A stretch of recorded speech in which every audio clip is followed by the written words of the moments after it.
Welcome to Baking with Kawana. Today I'll be teaching you how to make these great swirl cookies. And these are the ingredients you are going to be needing for the cookies. So first you add your icing sugar in the bowl. 1 cup of icing sugar. Then you add your 200 grams of butter and you mix together thoroughly until it's all fluffy. You can decide to use your hand to mix, but here I used a hand mixer, so it makes my work easier and faster, and less stressful. But you can still achieve the same using your spatula. It just takes a longer time.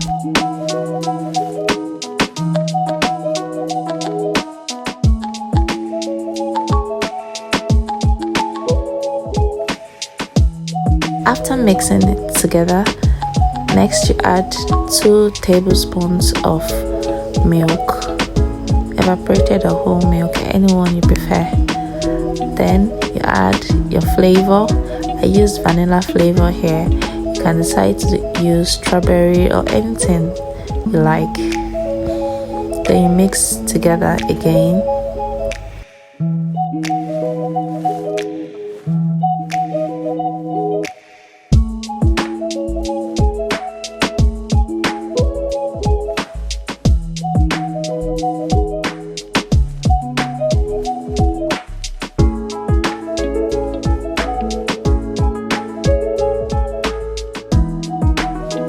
Just see how fluffy this looks already.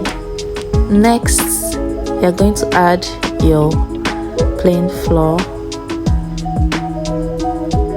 You filter it to prevent dirt and lumps.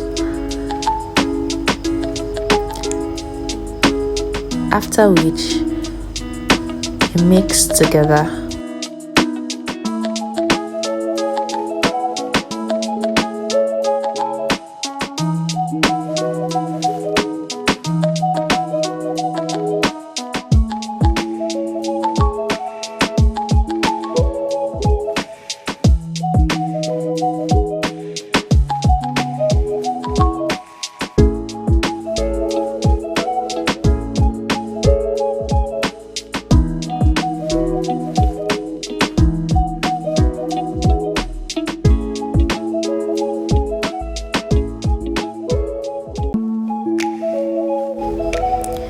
Keep mixing until everything is incorporated, like as you can see here.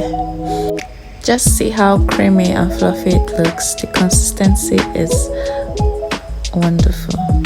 So we're going to need a piping bag and a big nozzle of your choice.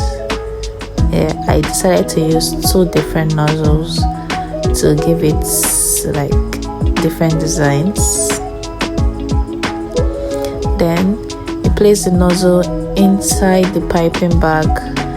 You cut the tip for the tip of the piping bag so that the nozzle can come out well. Then you scoop in your cookie mixture and you start piping on your tray.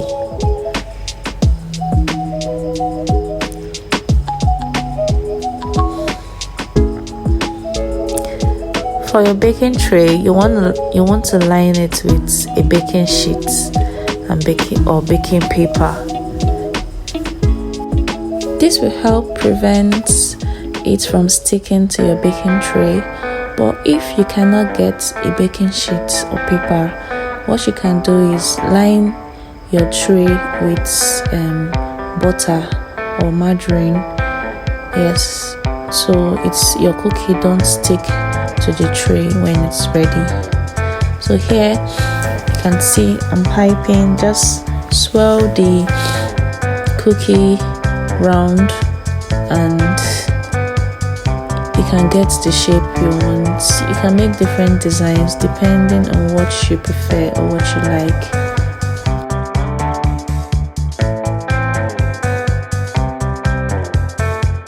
Here I used the rose tip nozzle, and I really love what I was getting. Like, it was beautiful, better than the other nozzle I used. So you can decide to use this, or any type of nozzle will be okay.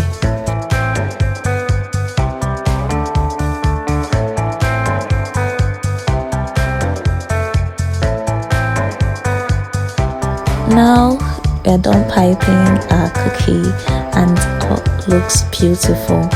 Next is to put it into the oven.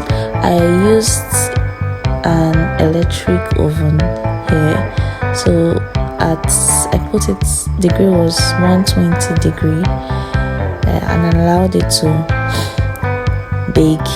It doesn't bake for long, about 15 to 20 minutes, and your cookie is ready.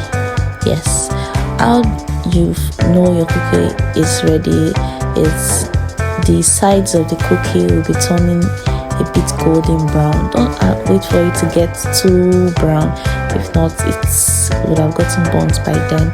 So once you just see traces of your cookie changing color to golden brown, that is, under your cookie is changing brown, yes, not the surface, then you know that your cookie is ready. So you remove the cookie out from the oven and you place on a cool surface. Yes, you allow it, because when you bring it out of the oven, it will still be a bit soft as it's still hot.